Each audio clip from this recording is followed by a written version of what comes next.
Okay. So technology, what can I say?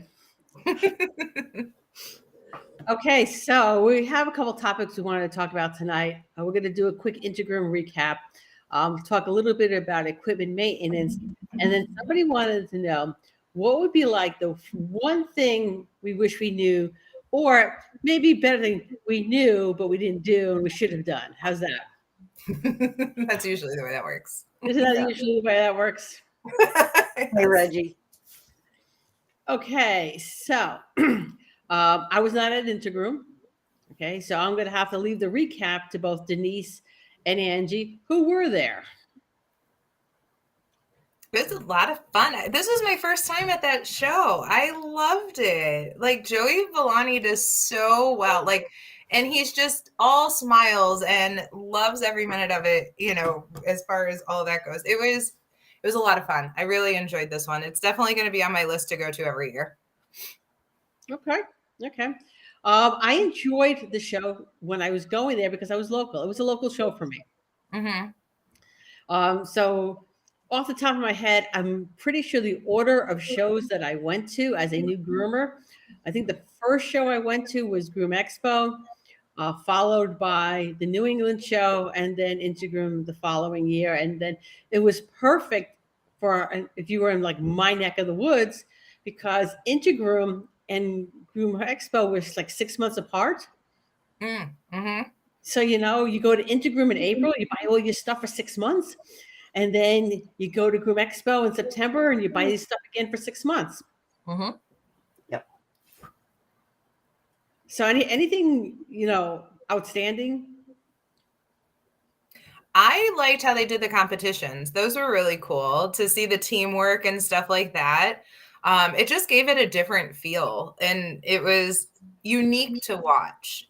The people were amazing. And like I said, the whole vibe and the cash bar that was offered. Hi, Aaron. They had, all right, first let me preface this by saying that I and my entire team have lifetime memberships to Intergroom. So it's a yearly show for us. And all I got to pay is hotel. Yeah. The cash bar. So they had booths and they like in the middle of the trade show floor, they had a cash bar right there. And it was like, what? That was like crazy and cool.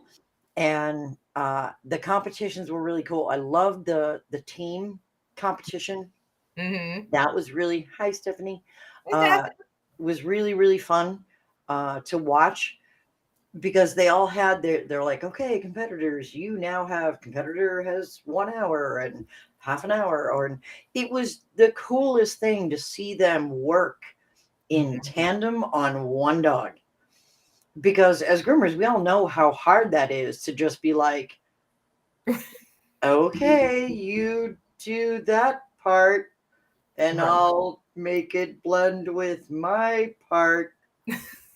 Right. So yeah, it was very cool. It was very, I really enjoyed that.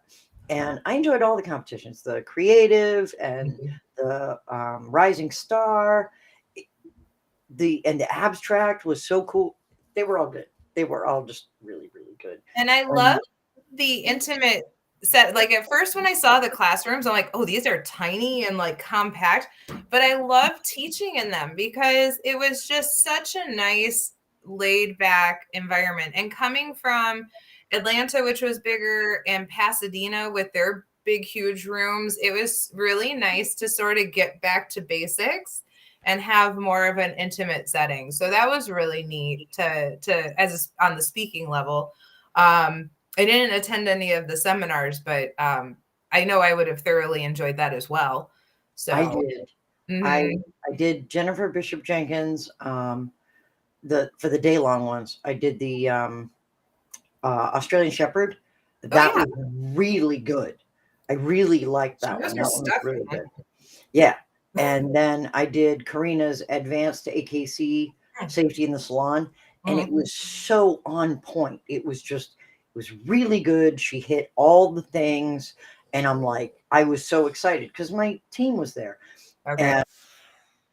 it was really good. Which, I mean, it's Karina's class, so Right. it's gonna be good anyway. But it was great. I loved everything about it. And yeah, hmm 2 thumbs way up, all the Yeah, way up.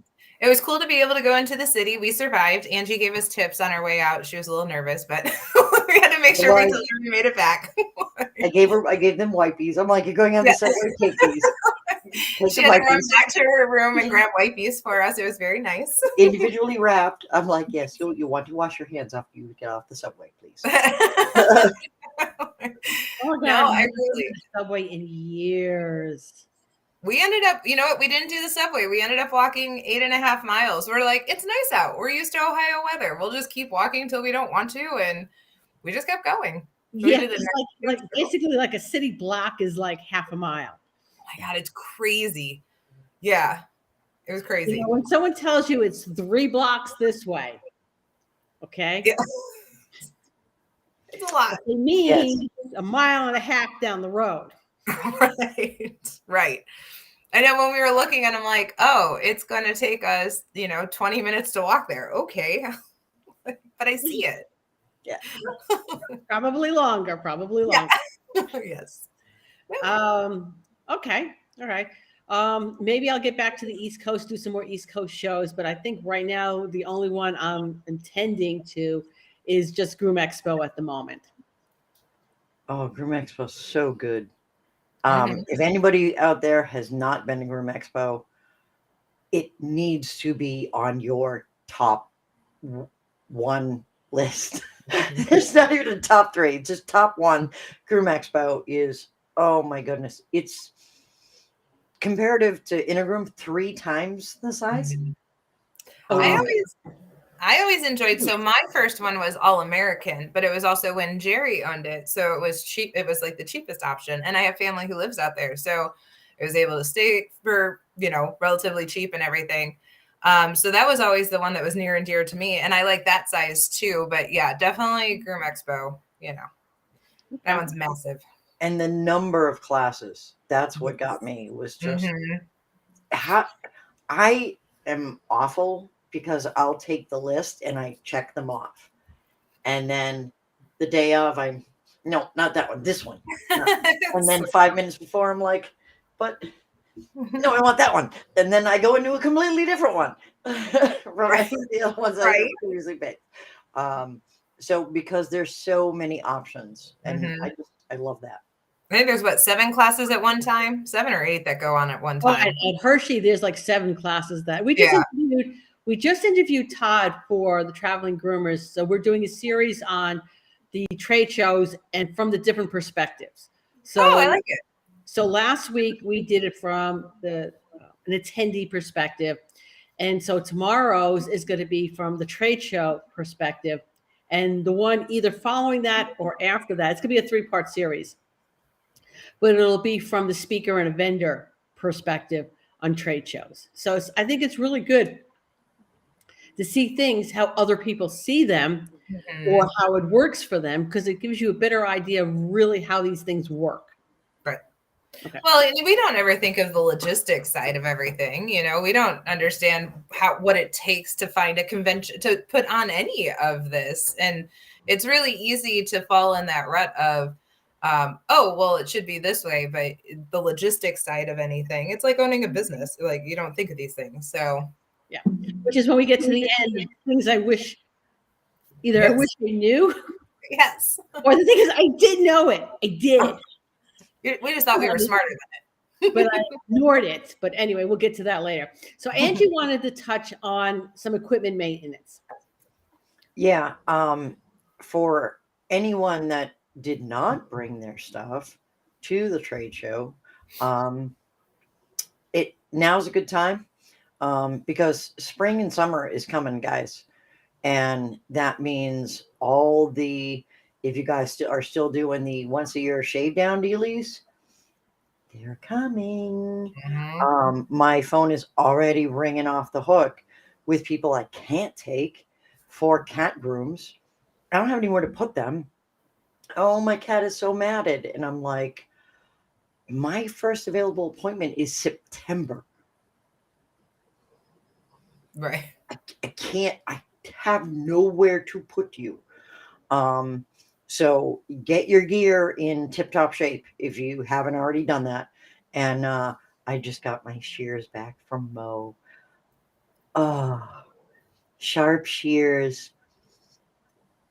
So much goodness. I was so happy today because I had two of my scissor grooms, and I was just like, oh, this is awesome, because it was like butter, and I just love it. Um, and my assistant Angie came over, and she's like, "Sharp shears, huh?" And I'm like, "Yeah, how'd you know?" And she's like, "You've got that smile on your face." Uh-huh. When it's just so smooth, and you can just kind of hear them just a little bit, it makes me happy. Right. And not to forget the other maintenance, like your clippers. All right. Mhm. Yes. Once a year, I would bring my clippers in because for a long time, my clipper of choice was the German Red Clipper, and not everybody knows how to service them. And I'm of I'm not servicing my own equipment. I'm really sorry. Somebody else is doing that for me. But the problem is a lot of the sharpeners weren't authorized or didn't know how to do the German Reds. So that left literally like two people, one of whom who went to Groom Expo. So every year at Groom Expo, I would just hand over my clippers and saying, hey, here you go. Um, and like not schedule anything to need to be clipped down for a little while after that, because if I didn't have my German Reds, I was using another pair of clippers. If Yeah. I'll throw this out there for anyone who's watching. Dennis Brooks over at Sharp Edges just did on our Ohio page, Ohio Professional Pet Groomers Association. He did a free 1-hour webinar on clipper maintenance, actually, clipper and shear maintenance. So things that you could do to get your longevity. And then I think he did blade maintenance like a few months ago. But we have them on there. They're saved on there forever. So if anyone even wants to sort of see what you can do to help in between things, we have those up on our site. What's the website? Ohio, it's on Facebook. So it's the Ohio Professional Pet Groomers Association page. Okay, is it a page or a group? Page. So Okay. it's a public page. Okay. Okay, good to know. And Okay. I do all my own maintenance. Mm-hmm. So I change the brushes in my canines. I change my drives. I do the brushes and the clippers. I do all that stuff. And I have taught all of my staff how to do all that stuff. And so if you have an Andis, you should be changing your drives every month. Mm-hmm. If you have the Heiniger or the Ostervolt, you should be changing your drives at least every 3 months, because they're harder plastic, so they last a little longer. Don't forget to add your grease in there. There should be lots of gooey, sticky, Right. slimy grease all over that drive if you're using like the any of the canines or Heinigers or the Ostervolt. Splush that in there, and it should be squirting out, and then just neaten it up and put it all together. Also, pro tip, when you're unscrewing your clipper to change your drive, put the screws in separate groups in the order you took them out. I'm So going to that go one step better than that, and I'm going to tell you take photographs of it Yeah. taken Yes. apart so that you can put it back together when you think you know how it goes back together, and you're sitting there with an extra screw and you don't know where it went. Yeah, I got to That take was my why I liked my German Red so much, is that I didn't have to change the blade drive on it. So literally, it was like a once a year thing. Bring it in um, for them to service it. They would bring it back home, and then they would get it out as soon as they could. But yeah, that was one of the things that I liked about it. That was I'm a low maintenance type of person. Either I'm not going to do it, someone else is going to do it. And the reason my Canine 2 dryer got the brushes changed on a regular basis is because I handed the package over to my husband and said, See, and I'm in between you two. I like do enough maintenance to keep my stuff going a little bit longer, but not enough to where I'm like, I'm taking stuff and having to take pictures because I'll break it then. So no, I mean, I'm like in between. yeah. No, no. I totally get that feeling. You know what? There's things I'm good at, and I don't have to be good at everything. Right. I don't. Okay. Somebody else could be better at something like, I don't know, maintenance. I'm the take it apart kind of. Yeah, that's me. I crack it open, get in there, unscrew screws, do the things. I love that. I get so excited when my phone will pop up every 6 months. Time to change the brushes on the canines. I'm like, oh, I can't wait because I like stockpile brushes. Yeah. Hold on, I'm trying not to roll my eyes. They got stuck back there for a second. Okay, I'm good. I love it. It brings me great joy. I do. And I got all my cool little magnetic, screw heads for the things. And yeah, it just, I love it. I love Right. it. Yeah, you know. All right, moving that along. Let's talk about some of the things that we wish we knew when we first started. All right. So the first thing it is, and it took me I don't know how many years I was in business before I really and truly understood the concept that I could hire someone to do something in my business. Okay. And I'm not talking my account. I might always have had someone do my taxes. All right. But other things in my business. All right. That I could hire somebody to take some of the workload off of me to do that. Mm-hmm. I think once I realized that, okay, and it was like, whoa, my worth, my hourly. I'm first of all, I know what my hour is worth. Okay, and if I could hire somebody who for whatever it is I need, and it's less than my hourly worth, why am I not hiring them? It's either going to free up time for me, okay, or it's going to allow me to work on something and create things that are going to earn way more money. Why would I not do that? And I think that was a really, really tough lesson I had to learn to do, to just I don't have to do everything in my business. Mm-hmm. Mine was you don't have to grow fast. And especially so when I opened 9 years ago, it was a little bit different, it after COVID and all that other fun jazz, everyone now there's this groomer shortage and all these extra dogs, and there's a lot more business, I think. So I think everyone feels so rushed to grow their business, and you have to stay true to who you are. So it's okay to tell people no if you can't get all the dogs in, or it's okay to pick and choose who you want to take in. You don't have to take in every dog. I think that was one of when I realized all of that, right? It was that hustle of, oh, I have to grow my business. And then when I really stayed true to who I was, that's really what I wish I would have held on to when I first started. You don't have to take all the dogs. Okay. When I opened my salon, I had taken the AKC Safe course and I took Mary's courses, like all of them.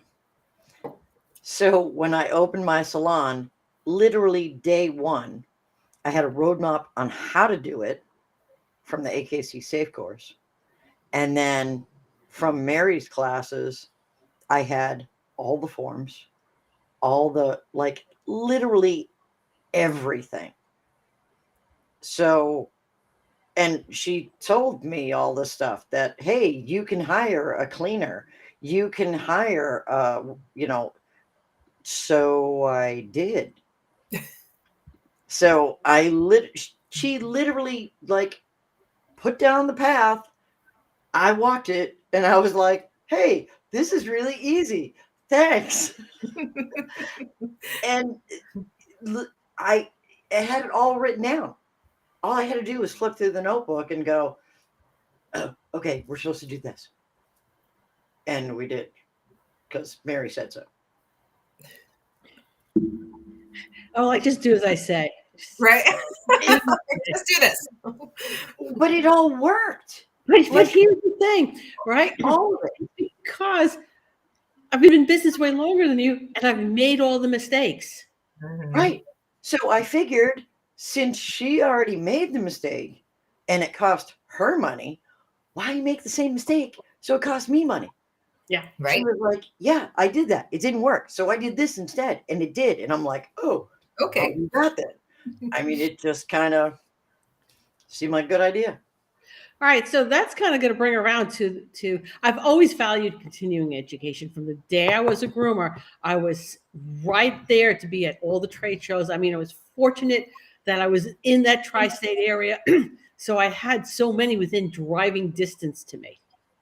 Right, so actually the first professional thing I went to was the Westminster Dog Show. Oh, that's cool. Yeah, that was the first for a lot of us. You know, it was a field trip from Petco's grooming school. We all get there one day. And That's she's like, fun. yeah. She goes, Westminster is like whatever. Says, you know what? No class. We're going to Westminster. Impromptu field trip. That was great. That's cool. Yeah. That is, right? That's on my bucket list, yes. I went as a new groomer, but I just went with other people from the salon. It wasn't like... it was some of the most amazing grooming I have ever seen. Yeah. And it's a bench show. So you can talk to the people that are there and you can ask them about different things. And they were so nice about everything. And, I had, at the time, I was grooming chows for a woman. And I was asking this woman about technique because she had a chow there. And she, showed me how... She's like, oh, honey, just do this and this and this. And I'm like, wow. That's it was because I was at Westminster one year, I had decided that I was not getting a Great Pyrenees. It was on my short list. I was going to get a Great Pyrenees because, I knew that the well-bred ones didn't have those terrible coats that some of either the poorly bred or the ones that only get groomed once a year had. And I'm just running my hand through this dog's coat and it's glorious. Okay. And I'm starting to talk to her. And by the time that conversation ended, I knew I'm out. This is not the dog I want. I'm going to have to revisit what it is I want. And it's not a Great Pyrenees. I love the breed, but I couldn't own one. I don't have that kind of time. No, and I'm thinking my pathetic fence over here is not going to hold. It's not suitable for a Great Pyrenees, and most certainly not going to hold one in. You'll see, because Angie is coming up. Is it not this weekend? Next weekend, because I'm doing a pet instructor training, and Angie, by the way, is on her way to becoming a certified master pet tech instructor, so she could train people to become instructors. Yeah. So she's coming up here to finish up, that part of it. So she'll see my little eagle enclosure, or exclosure might be a better word for it. So who had the Great Pyrenees? Because all we see is the little Facebook, no name on it. Tanya Sue Knapp. Oh, okay. Yeah, you know what? Beautiful dog. And you know what? That dog that was on the table that I was running my fingers through his coat, I would have loved to have taken that. it was just an amazing dog. And I'm like, I can manage this coat. Yeah, I love them. I have groomed. I groomed. I was the giant breed groomer for 27 years, and so I've had lots and lots of them that I have loved over the years. But I couldn't own. I would never leave that poor dog alone. I would constantly be at them, like brushing and combing, and that it would not be a fun life for that dog. It would not. It would just be like, really, again with the brush? You're touching me again. Seriously? So yeah, because I mean, I was like a nut when I got willed my Persian. That poor cat got brushed like 3 times a day. I was constantly wiping and cleaning her face, and she was just like, "It's a bit much. Let it go." And I think the other thing that I would say that I wish I knew is that my personal state of being, as I like to call it, chaotic. It's chaos, literally chaos. Okay. And it is really a struggle on my part to keep things unchaotic. Okay. And whenever I clean the office, I will just sit here and I will just look, man, this looks really good. And then totally forget about it. And a couple days later, like, wow, what happened? You know? But being organized, having a place for everything. Okay. So there's a place for whatever I'm doing, I have a place for it. So if I'm not doing it, it goes in its place. And then when I need it, I take it out of its place and then I put it back in its place. And that was a little bit of a skill that I had to learn how to do that and be consistent with it. So being organized can really be life changing when you figure out what your method of organization is. Because there is like literally billions of ways you could organize yourself. Oh yeah. And I will tell you, most of them will not work for you, but there is something that will. When you find it, you find what works for you. I guarantee you that is going to be absolutely life changing for you. Mm-hmm. I'm the opposite. I am hyper organized, to the point where like all of the shelves, all of the drawers have labels. My labeler has a label. Yes, he has a name. His name is Fred. Yes. Like I made a label for my labeler to put his name, Fred, right on the labeler. And Fred lives in his own little drawer. That's Fred's drawer. Just Fred. And anytime there's an anything, Fred spits out a label for me. And that's where that thing now lives. Have a stroke when she comes here. So once again, I'm in between the two of you. Just throwing that out there. I have homes and I'm very structured, but it gets a little chaotic and then it doesn't ever get put away right away, but it does have a little place. And so, yeah, it sort of gets messy and then goes back. So no, I'm sort of in between the two of you also. I'm going to really try to keep this place looking nice and neat because there's people in here. Okay. Like even my bathroom has teeny little Rubbermaid tubs with labels on them, like creams, salves, and balms, splints and slings, Band-Aids, gauze and gauze rolls, ace band. So you can, and literally like cold medicines, like all the things in the little designated box. So you can just walk in there and go, yeah, I need that. Is it alphabetized? Crazy. I know, Pooh, right? Seriously. Vite V, perhaps.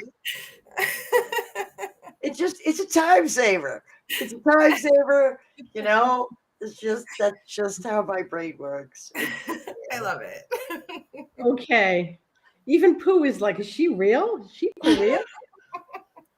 What's this thing called organization? All right. So Tommy says he would love that. Okay, we got how about the closet? Color coded? There's labels. No, but the labels are. Angie, don't say anything. We're gonna tell her, okay? I bet, and she's gonna tell us if we're wrong, okay? It's gonna have like the towels, and it's gonna be a little label that says towels on it. Okay? Is that correct? Yep. All right. My towels are color coded too. Mary knows this. Not kidding. Okay, so the blue rags are the cleaning rags. The orange cloths are for washing dogs' faces. The green cloths are for cats. The yellow cloths are for cleaning in the cat room.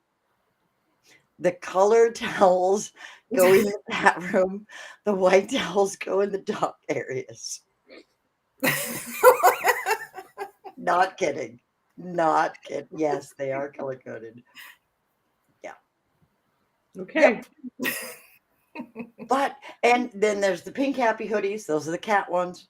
Purple happy hoodies are the dog ones. Yeah, everything in my salon is color coded. Okay. Yep. But that way you never have to wonder, where does this go? You know, all I gotta do is, hey, this is a pink happy hoodie. Pink happy hoodies go in the cat room. I know, Pooh. I know.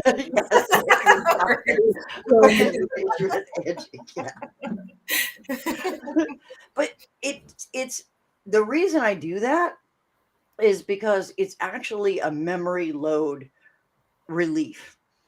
So you don't even have to think about it. It's just and drool rags are white. So when we have because we take pictures of every pet and I do a lot of giants, so the white that way you can just bleach them. And so yeah, it's a memory load relief. So you don't even have to think about it. You just know when you're like, oh, it's face, orange dog. There's no thinking required. It just becomes Mindy's suggestion is that you just simply use all white and then just use a new towel every time. Well, we always use a new towel. It's just this way because there are two different stations, dog and cat. Well, dog and cat money. That way, neither runs low. Because when we first started, we had everything was white, which was great.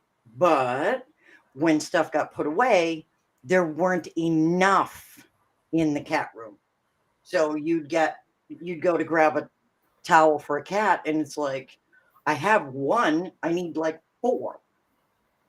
That way, there's always enough because there are X many for that room. And that's where they belong. That's where they live. All right. I will do my damnedest again not to give Angie a stroke while she's here. And I'm going to tell her to leave Fred at home. Yes. No, Fred lived in that drawer. I have a different one for home. Does that one have a name? Yes. And what's the name of the one at home? Larry. Larry? Okay. He has to stay home too. Okay. Okay. What about colored ribbon? Different colors. I can put in different colors. No. Here's the thing. When you get here, I know what's in all of these things here. Even if they don't look 100% neat and organized, I know exactly what's in there. It's their place. So no labeling and no moving of my stuff. How do you live without labels? Stuff. Like I'm in my craft room right now, and like every single drawer is labeled, like all of them. There's got to be like, All right, so listen, on that note, I don't know how you do it. we wrap up today. Okay. And we will see everybody next Tuesday. And the suggestion for next Tuesday is next week's topic, organization with Angie. Oh, I won't be here. What's next Tuesday? Oh, I'm going to Amsterdam to go see the tulips. that's awesome. Belgium and Amsterdam to go see the tulips. It's my bucket list. You know, the whole mom thing, turning the same age. This is my treat to myself because it's on my bucket list. So I'll be That's Very good. fantastic. You know what? Have fun. Take lots of pictures. We'll do. I'll share. Tons, We'll share. tons of pictures. Yes. And make sure you and yours are in like 90% of them. Okay. So stuff is cool, Yes. but at the end of the day, you and yours, top of the list. We'll do. Okay. All right. So we'll see everybody next week. Bye, everyone.